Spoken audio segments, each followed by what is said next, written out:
even beat a depleted Tottenham team. Do the review.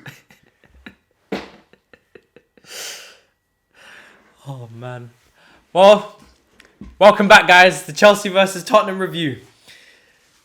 That acting was tough, I'm not going to lie. I thought he was going to hit me in my face really hard.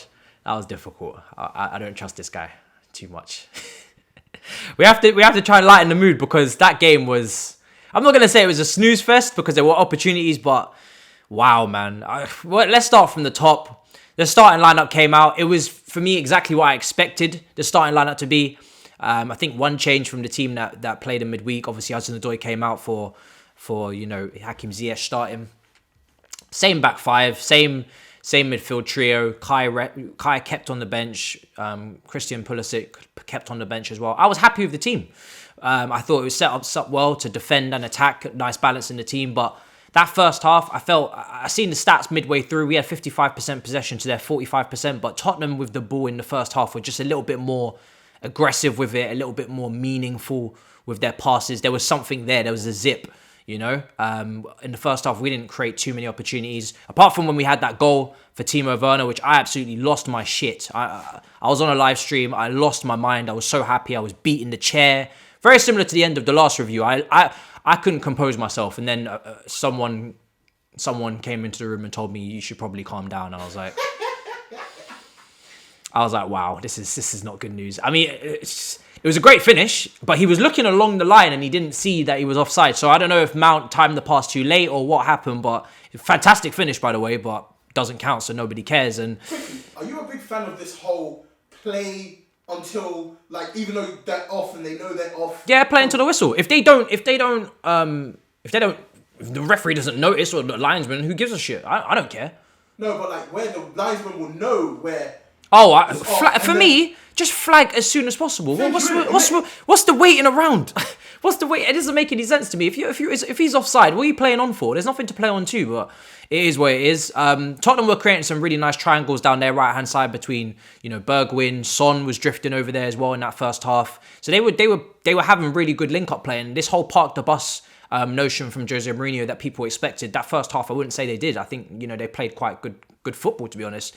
You know, Chelsea struggled to have any real creativity. I thought, you know, that right-hand side, it was a little bit lackluster. Ziyech couldn't get in the game very often. I think even at one point, Chelsea switched to a diamond and they had Ziyech at the top of it with the two forwards in the press, just to try and get Ziyech into the game. It wasn't something that was apparent for very long, but it's certainly something I noticed for very short spells where in that second half later on where they tried to get Ziyech in the game a little bit more. Because there's just a lack of creativity, you know, imagination, even identity in the way we played. There was nothing really there, no substance. It was lackluster, as I said. You know, half time I was saying to the boys, I was hoping that maybe, you know, bring on Kai, you know, bring on some injection of creativity into the team. Lampard didn't make any changes. We did look better in the second half. And then, wow, this is where the main talking point is. That second half, people will say Lampard was I will say this as well. Lampard was very cautious with his substitutions today. I felt like he could have brought on Kai earlier. I felt like he could have brought on, you know, Giroud definitely a lot earlier. He should have been the first sub for me around 65 minutes. When Reece James was slapping in them crosses and Abraham is just missing them, someone can't finish their dinner. It's unacceptable. Like, this is the thing. This is my one criticism of Abraham is his heading ability, like, and his anticipation and timing of the Reece James's crosses. He doesn't seem to be in sync. You know, they've been here for a full season now, and those crosses are coming in. They're whipped in at pace. So all you need to do is just get a direction on them. You don't have to get any power. You know, Reece James is whipping those crosses in, whether it be, you know, on the ground, whether they be in the air.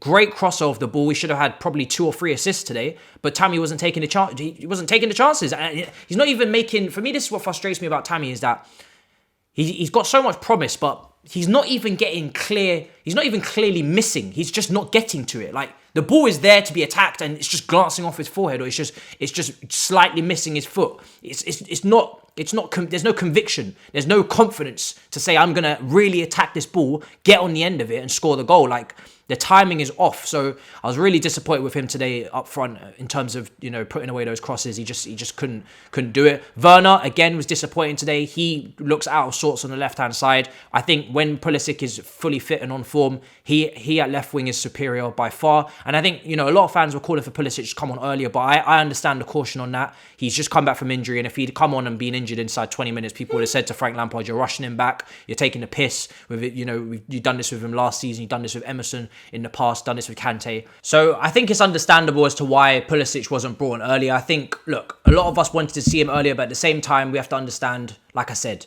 he is just coming back from injury. If there's one game you don't want to rush him in, it's Tottenham. They could start kicking, it could get very aggressive. And then if he gets injured, like I said before, you guys are going to be kicking off a storm. So I understand that point with the caution. What I don't understand is why Giroud wasn't brought earlier from Frank. I think that didn't make any sense to me, because it's not even about being cautious at that point. It's just noticing that Tammy's not doing very well on the pitch, and that Giroud can bring experience. He is better at heading the ball. He can draw fouls and take the pressure off the team as well in possession. And I think that for me was just, for him to come on so late around the 82nd minute was just silly. Tammy was throwing away chances today. He was awful up front. Let's not get it twisted. I mean, Reece James was supplying him with crosses, whether it be at head height or along the ground. And Tammy, once again, as I've said before in my previous takes with Tammy, the fan base is either too harsh or they're over the top with him in the fact that he's a good striker, but he has things to improve on still. I know he gets a lot of goals, and I'm very happy with that, but there are still areas of his game that needs to improve, and one of those things is the anticipation from Reece's crosses, is the heading. How many times is Reece James going to put in a cross across the box, and Tammy's going to be millimeters away from getting there? There needs to be a better chemistry and understanding there. There needs to be better sync now after a full season. He needs to be getting on the end of those chances. And for me, we could talk about Lampard not making the substitutions in time until the cows come home, but Tammy should be putting those chances away. And if he's not going to, then yeah, Giroud should have been coming on earlier. So I am annoyed at that. And I feel like that's a massive issue in the game today. Werner didn't have a great game at left wing either. He was quite lackluster. I really, with Werner, I keep having to say this, but he's not a lone striker and he's not a winger. So for me, we're not getting the best out of him. He needs to be on the last line of defence. He needs to be running in behind at all times. And we wasn't getting the most out of Ziyech on the right wing either. None of our forwards really played very well today. Ziyech did try in the space of a couple minutes to get that ball across from right to left, but it didn't happen again very often, and that's why he was probably substituted for Kai. The game going forward for both teams was just poor. Son and Kane only got one shot on target between them. The credit to our defence from being able to limit their chances, but at the same time, you expect better from them.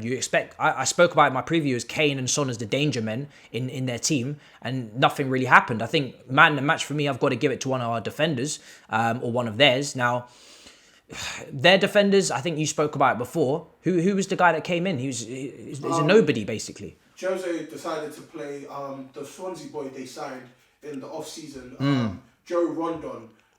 First Premier League start, in a t-shirt, next to Eric Dyer, probably... And Serge Aurier, who's not the most competent defender. Not even on his best day. Yeah. And it's quite worrying that Chelsea couldn't capitalise on what would be one of Tottenham's weaker centre-back pairings. Yeah, and that's why I'm disappointed, because Chelsea...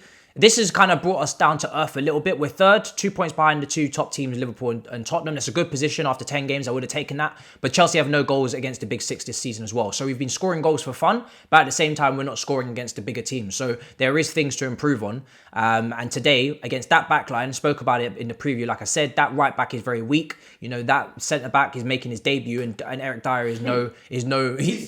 Do you know what I mean? Tammy and Werner should be putting them under more pressure than they did. So that was a huge disappointment. But as I said, great plaudits have to go to our defence as well for keeping out Kane and Son. I expected them to be a real issue today. I probably give Reece James man of the match. He had to deal with Son on that left-hand side, and he ended up switching over to the right. Maybe because Reece was getting the better of him. Maybe because Chilwell got a knock and Jose Mourinho wanted to test Son.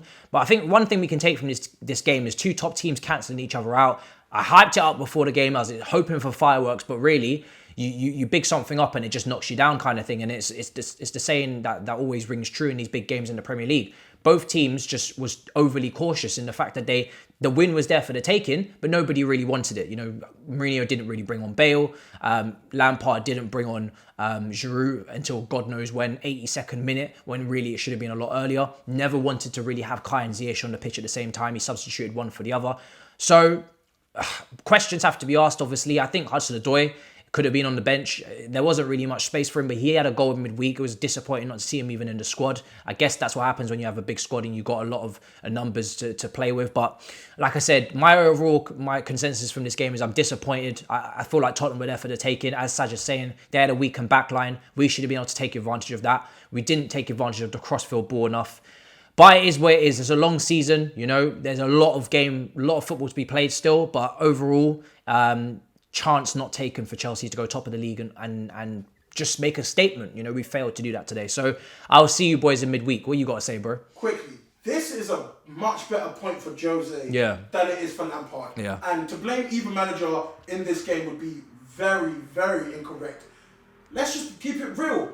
It was the players today. And I don't mean the backlines and midfielders per se. I mean strikers from both teams. One shot on target per side.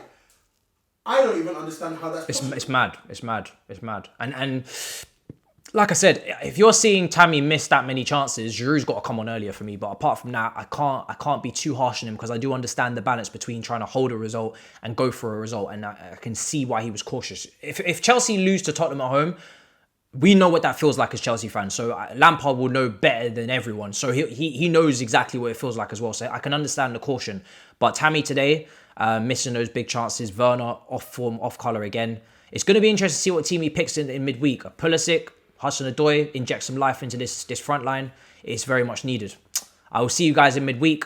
Hopefully we can top this group. It's very much necessary after that Bayern draw last year. In a bit, people.